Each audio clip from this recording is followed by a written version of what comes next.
देखो जी, colligative property हमारी relative lowering of vapour pressure. तो इसके अंदर जो टर्मिनोलॉजी यूज हुई मैं उसको बता देता हूँ एक बार। देखो, इसका मतलब ये क्या है कि भाई जो हमारे पास सॉल्वेंट है उसका वेपर प्रेशर की जो उसका एक्चुअल है उससे कुछ ना कुछ कम आता है। भाई हमने वर्ड यूज किया है लवरिंग, मतलब उसका जो एक्चुअल आना चाहिए उससे कम आया हमारे पास। तो देखो इसको समझते हैं। हमने P1 P1 है हमारा vapour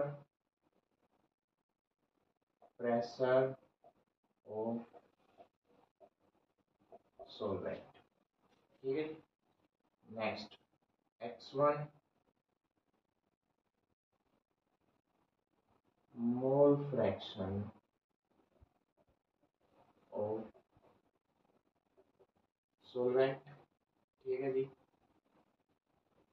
P1 not vapour pressure of pure state, ठीक है। ये टर्म हमने इसमें यूज की। तो हमारा जो लॉ है वो कहता है कि जो वेपर प्रेशर होगा P1 वो डायरेक्टली प्रोपोर्शनल होगा किसके, मोल फ्रैक्शन के, ठीक है जी। मोल फ्रैक्शन के डायरेक्टली प्रोपोर्शनल होगा वेपर प्रेशर। इतना यहाँ तक क्लियर। अब जब हम प्रोपोर्शनलिटी कांस्टेंट लगाते हैं तो P1 लगता है तो इसकी जगह पे आता है P1 not X1। P1 not is what, vapour pressure of pure state. Done. तो हमने इसको इक्वेशन नंबर 1 दे दिया। अब देखो डेल पी निकालते हैं। डेल वर्ड जो यूज होता है वो यूज होता है किसके लिए, चेन के लिए। यहाँ पे पी है तो प्रेशर चेन के लिए, अगर डेल टी के आगे लग जाए तो टेम्परेचर चेन के लिए, अगर डेल वी के लगे लग जाए तो वॉल्यूम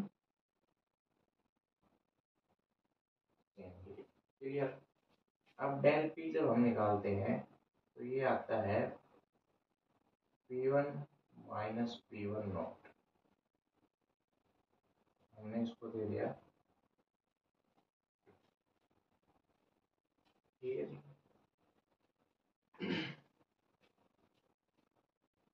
अब यहाँ से इक्वेशन फर्स्ट से हमने वैल्यू उठाई किसकी, P1 की। तो जो डेल पी आएगा हमारा, डेल पी वो आएगा P1 not X1 minus P1 not, clear. Sorry, ये P1 नॉट एक्चुअली P1 आएगा ये।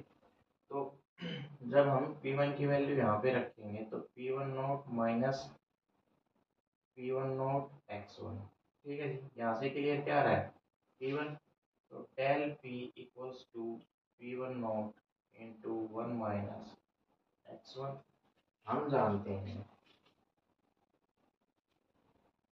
X1 plus X2 equals to 1। X1 और X2 क्या है, बट X1 इज द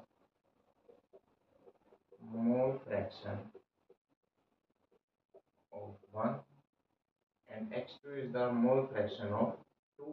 और हम जानते हैं सॉल्यूशन के अंदर जो नेट टोटल मोल फ्रैक्शन होता है, मोल फ्रैक्शन जो होता है वो 1 के इक्वल होता है, ये हम जानते हैं।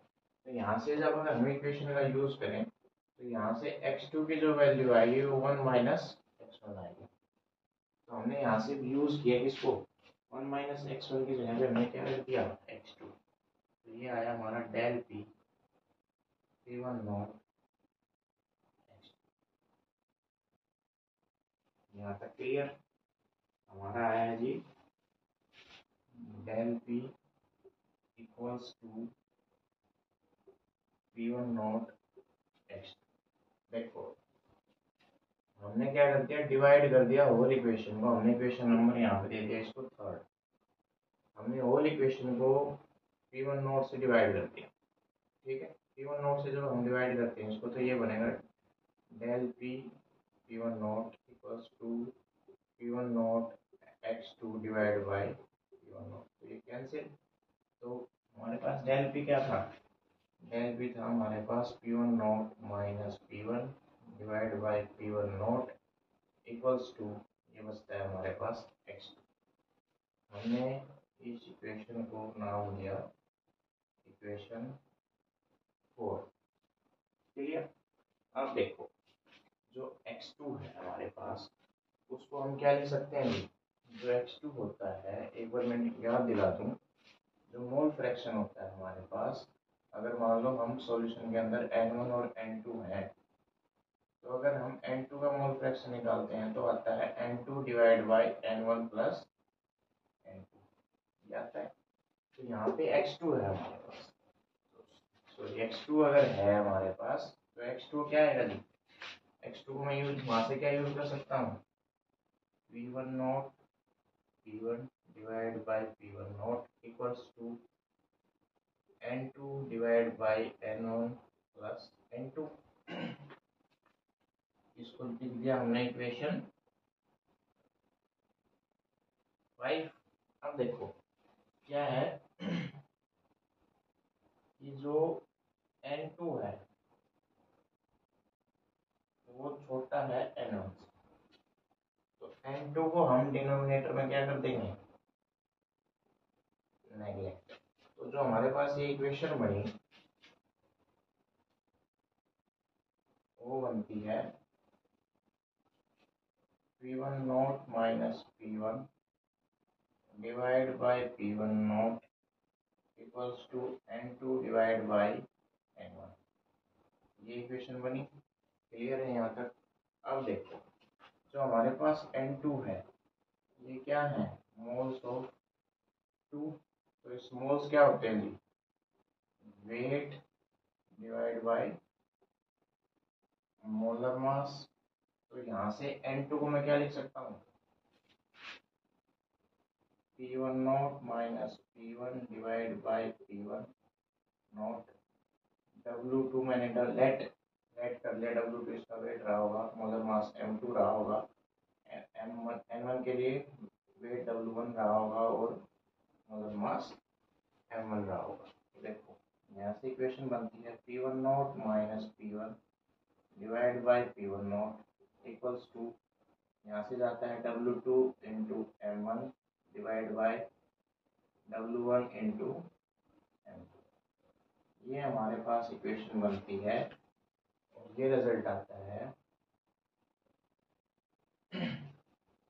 इक्वेशन बनी है हमारे पास P1 not minus P1 divide by P1 not equals to W2 into M1 W1 into M2। ये इक्वेशन बनी है जी हमारे पास। इसमें W2 क्या है, N2 मोल के लिए एक मास है उसका, M1 molar mass of 1, W1 weight of 1 and M2 is the molar mass of